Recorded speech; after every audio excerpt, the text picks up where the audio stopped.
তারাপীঠের খবরে যাই। তারাপীঠের হোটেলে ভয়াবহ আগুন, আর সেই আগুনে ঝলসে দমবন্ধ হয়ে 9 জনের মৃত্যু। তারপরে দেখা যাচ্ছে 15টা হোটেল, সেই 15টা হোটেলে শুধুই নেই রাজ্য, এবং ঝাঁপ বন্ধ হলো এই 15টা হোটেলের। কিচ্ছু নেই এই 15টা হোটেলে। তারাপীঠের 15 হোটেলে যেগুলো শাটার পড়লো সেগুলোতে নিয়মকে বুড়ো আঙুল দেখিয়ে ব্যবসার অভিযোগ, 15 হোটেলে ফায়ার সার্টিফিকেট নেই বলে অভিযোগ, বেআইনিভাবে বিদ্যুৎ সংযোগের অভিযোগ, সরু সিঁড়ি, বেরোনোর যথাযথ পথ নেই বলে অভিযোগ। আগেও একাধিকবার নোটিশ দেওয়া হয়, 15 হোটেল কর্তৃপক্ষ গুরুত্ব দেয়নি বলে অভিযোগ। গুরুত্ব দেবে কী করে? সবই তো টাকা দিয়ে হয়েছিল। কোনো রকম ঝুঁকি নিতে চায় না সরকার, তাই বিদেশিনী হোটেলে আগুনের পরে অ্যাকশন। অবিলম্বে 15টি হোটেল বন্ধের নির্দেশ প্রশাসনের। কোন কোন হোটেল দেখে নিন। হাজার হাজার মানুষ পুণ্যার্থী আপনারা যান। আদর্শ হোটেল, নকুনচন্দ্র লজ, শৈলেন ভবন, 15টা হোটেলের মধ্যে লজ হোটেল মিলিয়ে 15টা হোটেল শাটার পড়ল। গীতশ্রী গেস্ট হাউস, হরেকৃষ্ণ ভবন, গিরিধারী ভবন, একেবারে ব্যাঙের ছাতার মতো নিয়ম কানুন না মেনেই তৈরি হয়ে গিয়েছিল। বীরভূম লজ, ভোলানাথ ভবন, হোটেল দেব, কোন তৃণমূল নেতার কোনটা হোটেল কোনটা guest house, Ananda Bhavan, Swastik Nivas hotel and lodge, Tapati lodge, 15টা হোটেলে শাটার পড়ল। এরপরেই বেরোবে আরও সন্দীপ লজ, কেশরী লজ, দত্ত ভবন। কোন হোটেল কোন লজ কোন তৃণমূল নেতার পরবর্তীকালে নিশ্চয়ই প্রকাশ পাবে। তারাপীঠে ভয়াবহ অগ্নিকাণ্ডের জেরে 15টি হোটেলকে বন্ধের নির্দেশ দেওয়া হলো প্রশাসনের তরফ থেকে। আজই অডিট কমিটির প্রথম বৈঠক ছিল এবং সেই প্রথম বৈঠকের সিদ্ধান্ত হয় 15টি হোটেল অবিলম্বে বন্ধ করতে হবে। কারণ অভিযোগ, এই হোটেলগুলির কোনো ফায়ার লাইসেন্স নেই, যথাযথ অগ্নি নির্বাপক ব্যবস্থা নেই, এবং পাশাপাশি ফায়ার এক্সিট সেটাও পর্যন্ত এই হোটেলগুলোতে নেই। এছাড়াও জেনারেটরের যে ফিজ সরকারকে দেওয়ার কথা, প্রশাসনকে দেওয়ার কথা, সেই ফিজও দেওয়া হয় না হোটেলগুলোর তরফ থেকে। একাধিক অভিযোগ, বারংবার নোটিশ দেওয়ার পরেও হোটেল মালিকের কোনো রকম কোনো হুঁশ ফেরেনি। আবাসিকদের নিরাপত্তা সুরক্ষার বিষয় তাদের কিচ্ছু দেখা যাচ্ছে না।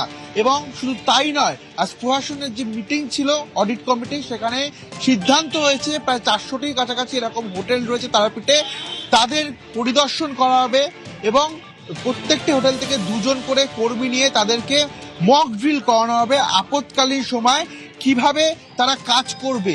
এছাড়াও যদি এই 400টি হোটেলের মধ্যে কোনো হোটেলের এই যে সেফটি মেজার যদি না থাকে, ফায়ার সেফটি মেজার থেকে শুরু করে যেগুলো ন্যূনতম থাকা দরকার, তাহলে সেই হোটেলগুলোর বিরুদ্ধেও নেওয়া হবে কড়া পদক্ষেপ। এমনটাই আজ জানিয়ে দিলেন রামপুরহাটের এসডিও। ক্যামেরায় বিশ্বজিৎ দাসের সঙ্গে রৌনক চৌধুরী, নিউজ 18 বীরভূম। আমরা আজকে আরো 15 হোটেলস আছে যাদেরকে আমরা ক্লোজার নোটিশ পাঠাচ্ছি, তাদেরকে ইমিডিয়েটলি ক্লোজ করা হবে। ফায়ারের তাদের কাছে সার্টিফিকেট নেই, ইলেকট্রিসিটির কমপ্লায়েন্স নেই। এদেরকে অনেকবার নোটিশ করা হয়েছে আগে, যেহেতু এরা কমপ্লায়েন্স করছে না, তার জন্য আমাদেরকে এই ইনসিডেন্টের পরে এইটা স্ট্রিক্ট অ্যাকশন আজকে নিতে হচ্ছে। কালকে মাননীয় সিএম স্যারও বলেছিলেন কি আমাদেরকে এনশোর করতে হবে কৌশিকী অমাবস্যার আগে আমরা যতটা পিলগ্রিমস আসবে, যতটা শ্রদ্ধালু আসবে, তাদের সেফটি আমাদের টপমোস্ট প্রায়োরিটি থাকবে। আমরা 5টা টিমের ফরমেশন করছি। আমাদের ফায়ারের লোক থাকবে, ইলেকট্রিসিটির লোক থাকবে, পিডব্লিউডি সিভিল, পিডব্লিউডি ইলেকট্রিক্যালের লোক থাকবে, এসডিপিও থেকে পুলিশেরও লোক থাকবে। এরা প্রত্যেক হোটেলে গিয়ে এরা জয়েন্ট ইন্সপেকশন করবে। তারাপীঠের হোটেলে ভয়াবহ আগুন, 9 জনের মৃত্যু, নেই রাজ্য। বিভিন্ন হোটেলে 15টা হোটেল তো বন্ধ হলো, কিন্তু অন্যান্য হোটেল, তার জন্য অডিট কমিটি গঠন করা হলো। অডিট কমিটি 400 হোটেল পরিদর্শন করবে। এই অডিট কমিটি 400 হোটেল পরিদর্শন করবে। অগ্নি নির্বাপন ব্যবস্থা, পর্যাপ্ত জলের ব্যবস্থা, smoke detection system, fire detection alarm, বৈধ fire safety clearance, emergency exit, hotel কর্মীদের আগুন নেভানোর প্রশিক্ষণ। 15 দিনের মধ্যে রিপোর্ট দেবে অডিট কমিটি।